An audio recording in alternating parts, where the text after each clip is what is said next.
근대 철학의 전환점을 만든 철학자가 있습니다. 보통 철학자 하면 사상이 흥미를 끌는지 안 그러면 삶이 흥미를 끌는지 둘 중에 하나 정도 흥미를 끌어도 훌륭한 철학자다라고 보는데요. 이 둘 다 흥미를 끄는 경우는 흔하지가 않습니다.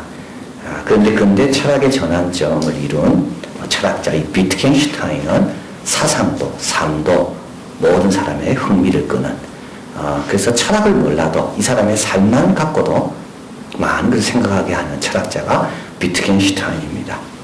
오스트리아 최대 갑부 철강 사업가의 막내 아들로 태어났습니다. 그럼에도 불구하고 본인은 모든 부모로부터 받는 유산을 포기합니다.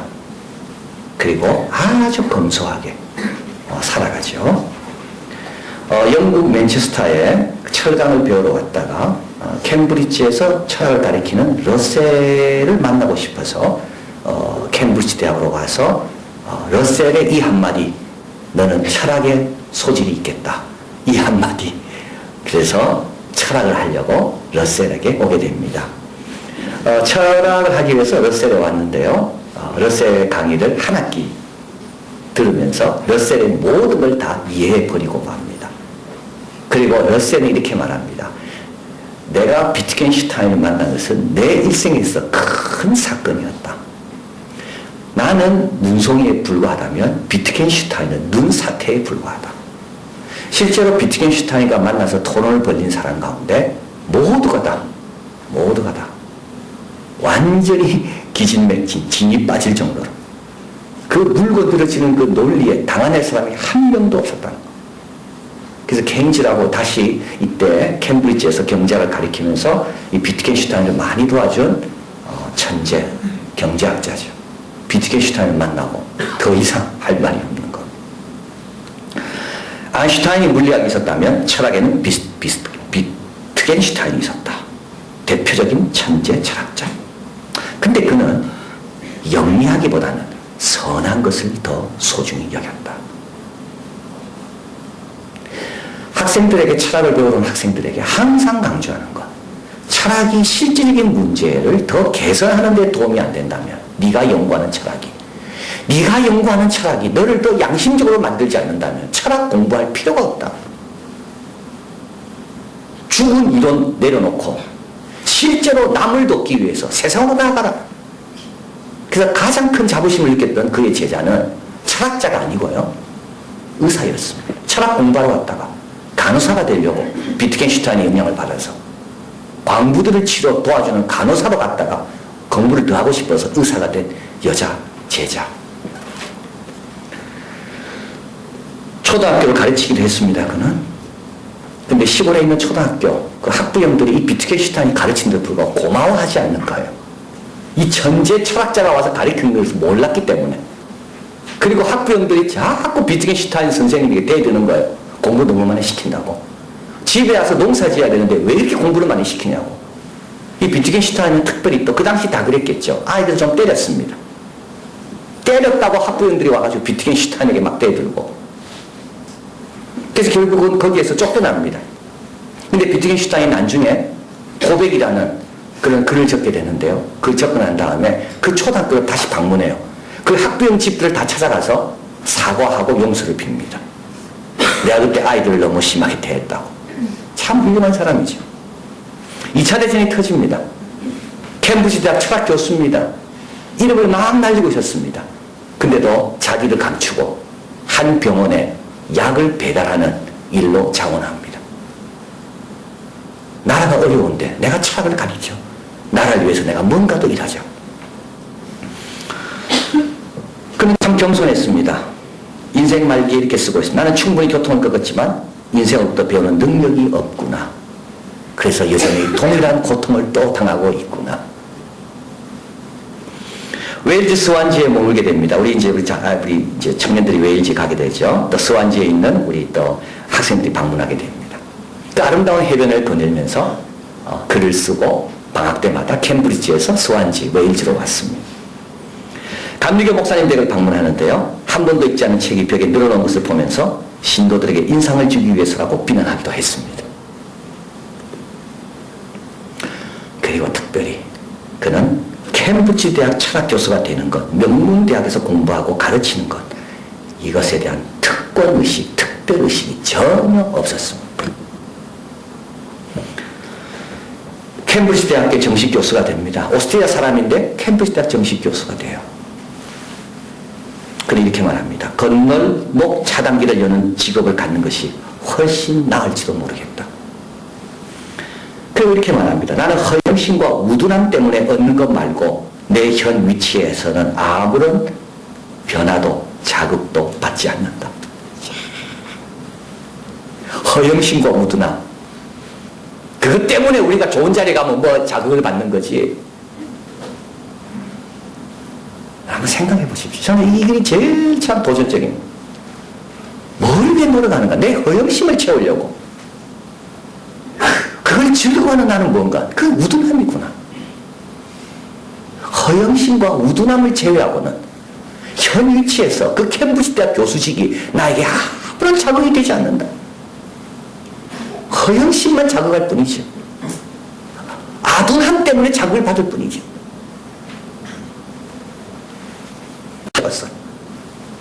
근데 이 비트겐슈타인은 살다 보고 경험하다 보니까 실제로 신비적이고 종교적이고 신앙적인 것이 너무나도 중요하다는 것을 알게 됩니다. 그리고 버트란드 러셀은 삶 자체가 아주 그 사람 타락된 삶을 살았죠. 그래서 비트겐슈타인이 갈라지게 돼요. 그 사람을 싫어하게 돼요. 비트겐슈타인은 이렇게 이야기합니다. 선한 건 뭐냐? 선한 것은 하나님이 명령하신 것이 선한 것이다. 많은 사람들은 이거는 선하기 때문에 하나님이 원하겠다 이렇게 생각하지만 아니라는 거예요. 선한 것은 설명이 필요 없어가야 되는데 설명이 필요 없으려면 하나님이 명한 것 그걸로 끝나야 된다는 거. 인간은 설명하기 시작하면 천박한 합리주의에 빠진다. 그는 학교 캠브리지에 들어와서 자부심을 느끼며 공부 열심히 하고자 하는 학생들에게 늘 이렇게 이야기했어. 캠브리지에서 의존해서 살려는 너희들 떠나라. 여기에는 너희들 위한 산소가 없다. 진짜 산소가 있는 곳으로 가라. 캠브리지에서 의존해서 살려는 사람들, 뭔가 후광에 의해서 살려는 사람들, 뭔가 배경의 덕을 좀 보려는 사람들 떠나라. 너희에게 더 좋은 환경은 이곳이 아니다. 오늘 본문에서 다윗은 이렇게 고백하죠. 여호와의 집에 올라가자 할 때 내가 기뻐하였도다. 다윗은 왕 아닙니까? 왕이라는 후광과 권력 속에서 거기에 의존해서 살고 싶지만 다윗은 그렇지 않았다는 거예요. 더 좋은 산소가 있는 곳으로 여호와의 집에 올라가자 할 때 여호와의 집에 올라가면 왕이 어디 있고 백성이 어디 있고 어떤 차이가 있습니까? 아무런 차이가 없는 거예요. 여호와의 집에 올라가자 할 때 내가 기뻐하였도다. 왕입니다. 누가 다윗 보고 여호와의 집에 올라가자 하면요 다윗은 건방지다 이야기했을 거예요. 내가 알아서 할 건데 네가 뭔데 왕에게 감히. 다윗은 그러지 않았다. 여호와의 집에 올라가자 할 때 내가 기뻐하였도다. 진정으로 기뻐한 일이기 때문에 누가 말하든 상관없는 거예요. 스펄전 목사님은 말합니다. 여호와를 사랑하는 자는 여호와의 집도 사랑하게 되어 있다. 하나님을 사랑하는 자는 하나님의 집도 사랑하게 되어 있다. 정말 착한 아이는 밖에서 놀다가 엄마가 오라는 소리에 금방 집으로 달려온다. 아무리 친구하고 재밌게 놀다 할지라도 아무리 세상이 재밌다 할지라도 정말 착한 성도는 하나님께서 예배 자리로 부를 때 금방 달려온다는 말입니다. 세상이 재밌다고요? 세상이 날 알아준다고요? 그 특권의식 속에서 내 허영심을 자극하는 그곳이 있는 곳이 너무 좋다고요? 여러분 그동안 신앙생활 어떻게 한 겁니까? 산소가 있는 곳으로 가라고요.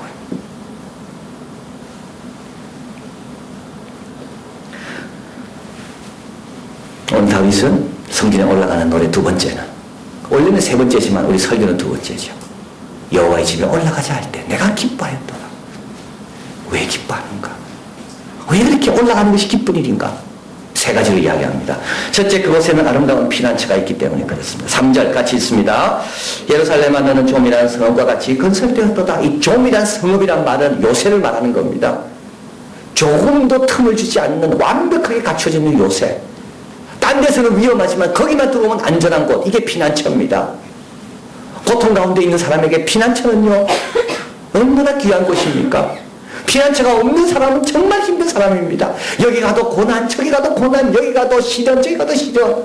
그러나 고난과 시련이 있어도 피할 곳이 있는 사람은 잠시 쉬었다가 회복돼서 용기를 얻어서 다시 갈 수 있는 힘을 얻는 그런 복을 누리는 겁니다.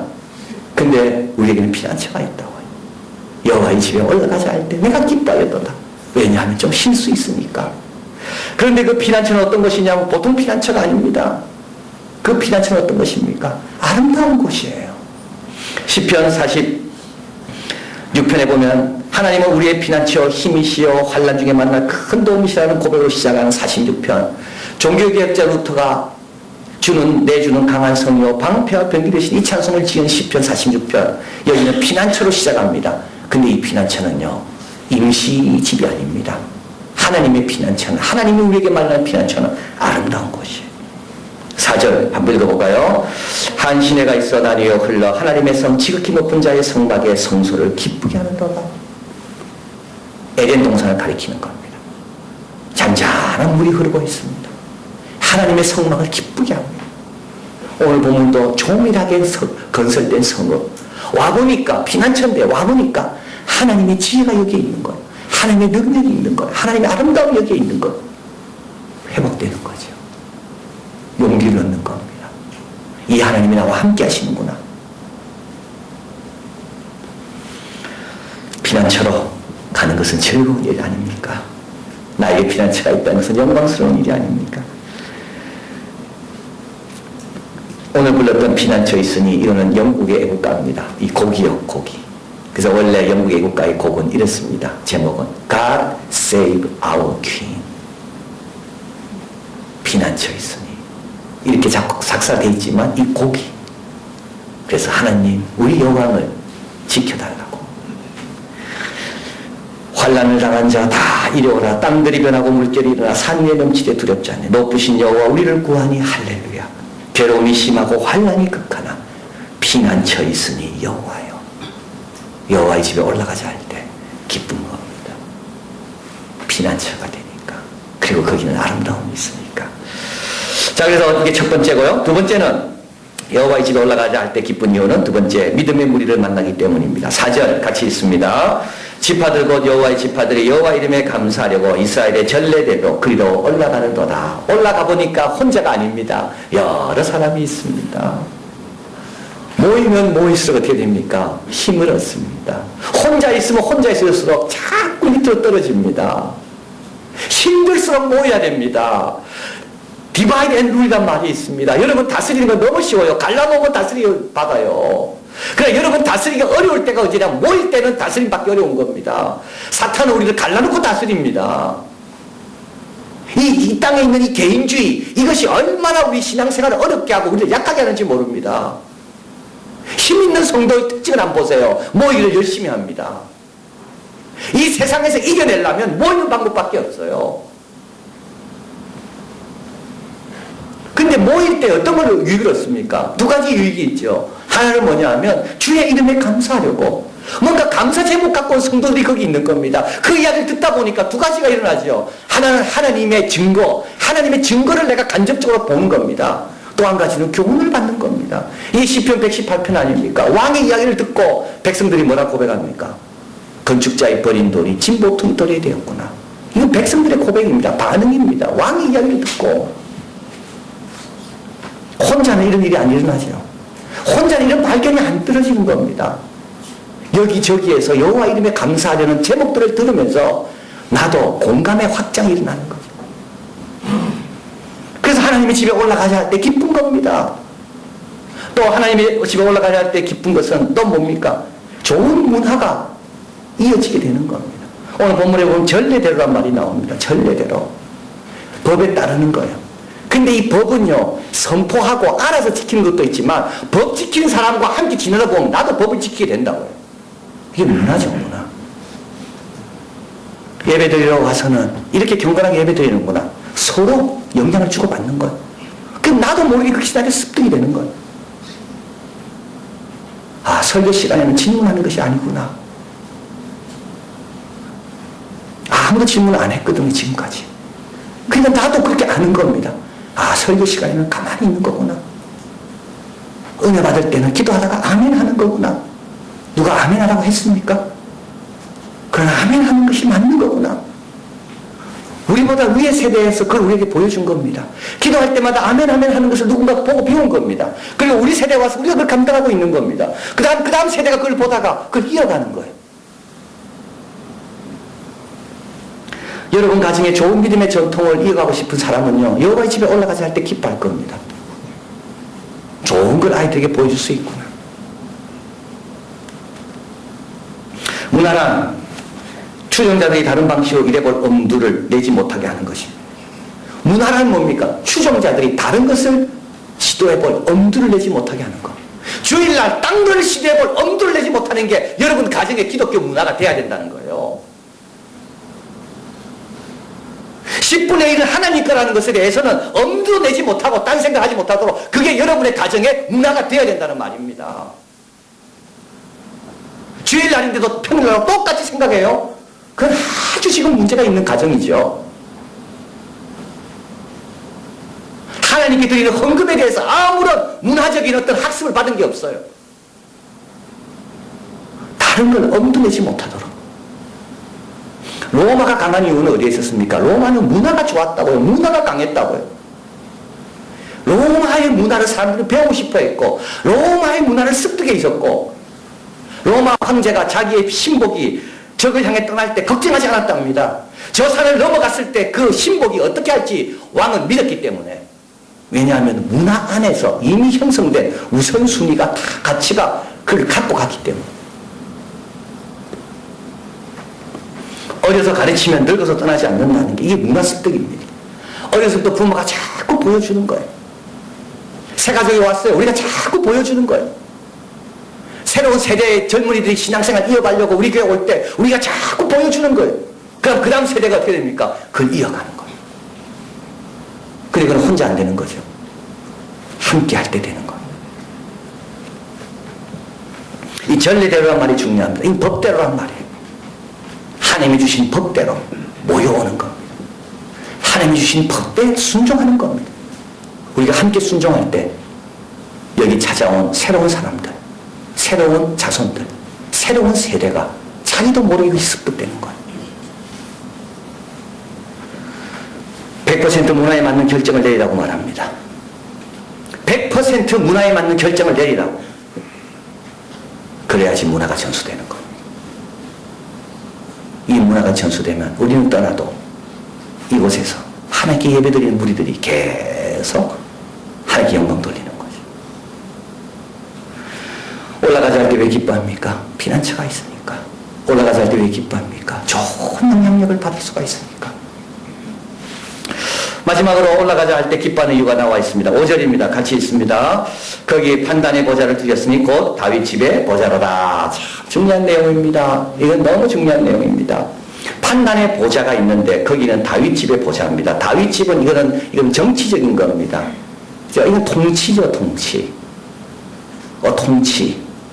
그런데 이스라엘 백성은 당시 지방에서 재판을 받았습니다. 근데 좀 불만족스러운 사람은 중앙에 와서 다윗 보좌, 왕 앞에 와서 다시 재판을 받습니다. 이제 항소하는 거 아닙니까? 그래서 지방에서 일어나는 일이 최종적인 결정권은 안 갖습니다. 최종적인 결정권은 어디서 받는가 하면 다윗의 보좌입니다. 근데 다윗의 보좌는 어디에 있다고요? 거기 있다고요. 거기가 어디입니까? 예배 자리 바로 옆에 있다는 거예요. 왜 예배자의 바로 옆에 다윗의 보좌가 있어야 됩니까? 왜 정치적인 것이 종교적인 것 바로 옆에 있어야 됩니까? 다윗은요, 하나님을 대리해서 판단하기 때문에. 하나님이 다윗을 세운 이유는 다윗 임의대로 판단하고 세운 게 아니라 내 대신 내 백성을 네가 판단하라고. 하나님께서 우리에게 자녀를 맡긴 것은 우리 마음대로 자녀에게 판단하라는 게 아니라 하나님 대신 자녀에게 판단해 주라고. 직장에서 우리에게 여러 가지 일을 맡기신 이유는 하나님의 종답게, 왕같은 제사장답게 거기에 있는 무리들을 하나님의 마음으로 판단해 주라고. 그래서 어디에 있어야 되나요? 다윗의 보좌는 하나님 예배드리는 성소 옆에 있는 겁니다.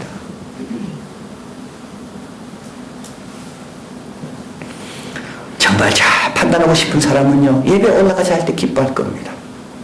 왜냐하면 예배는 모든 것이 하나님의 판단에 대한 말씀으로 다 되어 있습니다. 기원부터 시작해서 기도, 찬송, 설교, 축도까지 모든 것이 하나님이 어떻게 일하시고 하나님이 뭘 원하시는가, 거기에 대한 말씀들로 가득 차 있죠.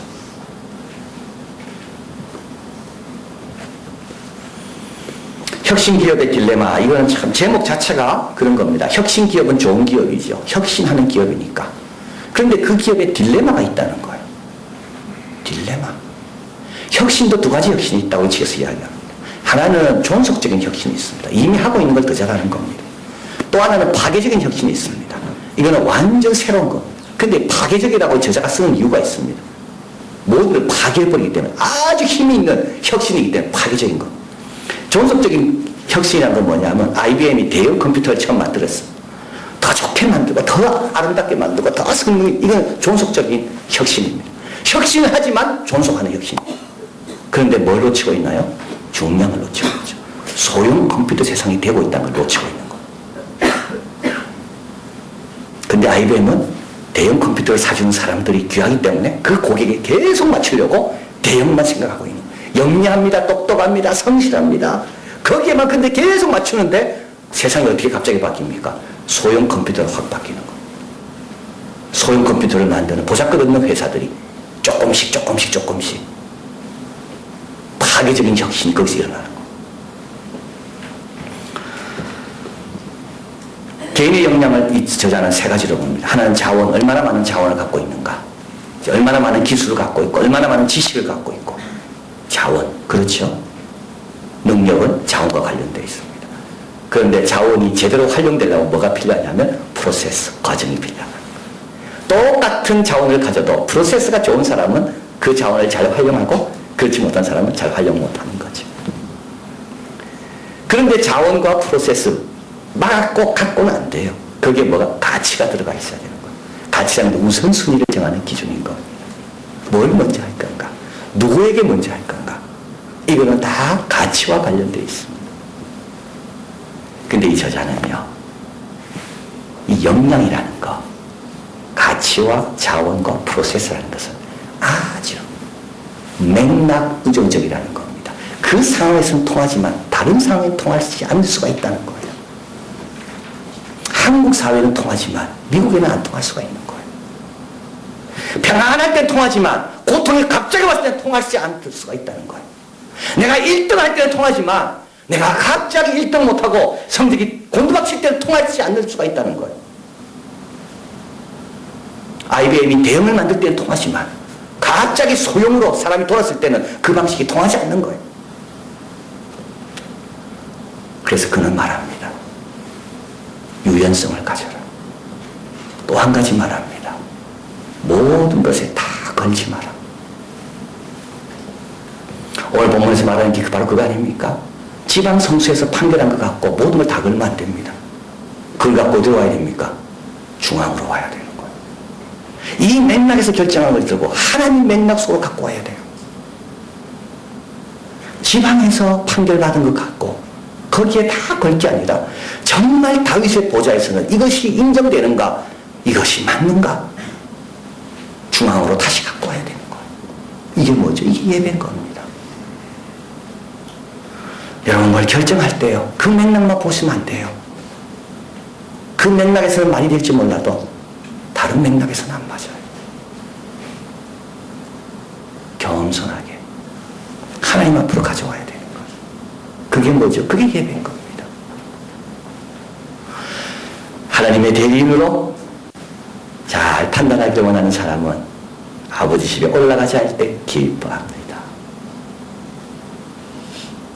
하나님의 판단으로, 하나님의 지혜로, 하나님의 마음으로 어떻게든지 내가 좀 다른 사람을 섬겨보자, 이런 마음을 가진 사람은 아버지 집에 올라가지 할 때 기뻐한다. 자, 그럼 마지막입니다. 이제 어떻게 해야 됩니까? 오늘 본문에 보면 함께 가자 이야기했죠. 다윗 보고 함께 가자. 함께 가는 겁니다. 내가 먼저 갈게 이런 말 절대 하지 마세요. 함께 가야 돼요. 기다릴 테니까 빨리 나와. 이렇게 돼야 되는 거예요. 함께 가자. 이 귀한 곳에 너도 좀 들어라. 함께 오면 너 달라진다. 함께 가자. 두 번째는 어떻게 됩니까? 7절 같이 있습니다. 내 성 안에 평안이 있고 내 궁중 안에 형통이 있을지라. 여기 온 사람들 위해 기도해 주라. 여러분 이제 2013년 새해 들어와서 좀 변화가 있길 바라는데요. 어떤 변화가 여러분에게 있어야 되는가 하면 예배 드리러 오는 성도들을 위해 좀 기도하세요. 토요일날 밤에. 나만 생각하지 말고 여기 와서 예배 드리는 한 성도 한 명 한 명 다 은혜 받고 다 행복하게 돌아갈 수 있도록 좀 기도하세요. 그러고 만나면 달라질 거예요. 우리 너무 개인주의적이에요. 너무 자기만 알아요. 여기 오는 청년들, 여기 오는 새가족들, 여기 오는 아픈 분들, 여기 피난처가 돼서 정말 힘들어서 오는 분들 하나님 다 물려받게 해달라고. 성 안에는 평신도를 가리킵니다. 궁중은 교회 일꾼을 가리키는 거예요. 다 기도해 주는 거예요. 마지막으로 해야 될 일이 있습니다. 이 성을 위해 기도하는 겁니다. 이 성을 위해서, 이 교회를 위해서 기도하는 거예요. 영혼들을 위해서 기도할 뿐만 아니라 교회가 잘 되도록. 오늘 9절 같이 있습니다.